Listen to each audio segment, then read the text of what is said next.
আগুন লেগেছে আমেরিকার গর্ব জেরাল্ড ফোর্ড রণতরীতে। লোহিত সাগরে মোতায়েনরত বিশ্বের সবচেয়ে অত্যাধুনিক এই মার্কিন বিমানবাহী রণতরী 12 মার্চ এক আকস্মিক অগ্নিকাণ্ডের শিকার হয়। সংবাদ মাধ্যম সিজিটিএনের প্রতিবেদন বলছে, আগুনের সূত্রপাত জাহাজের মূল লন্ড্রি স্পেস থেকে। তবে কর্তৃপক্ষ নিশ্চিত করেছে যে এই অগ্নিকাণ্ড কোনো যুদ্ধকালীন হামলা বা বহিঃশত্রুর আক্রমণের কারণে ঘটেনি।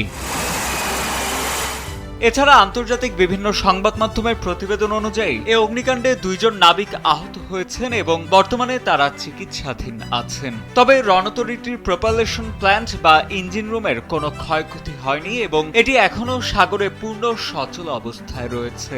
বর্তমানে রণতরীটি লোহিত সাগরের উত্তরাঞ্চলে অবস্থান করছে এবং একে কারিগরি সহায়তা দিতে কাজ করছে forward diploid regional maintenance centre.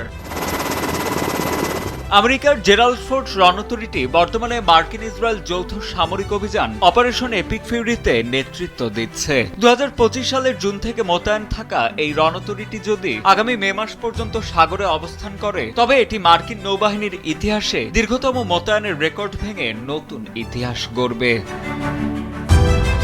Sajid আনিল, ডেস্ক রিপোর্ট, সময়ের আলো।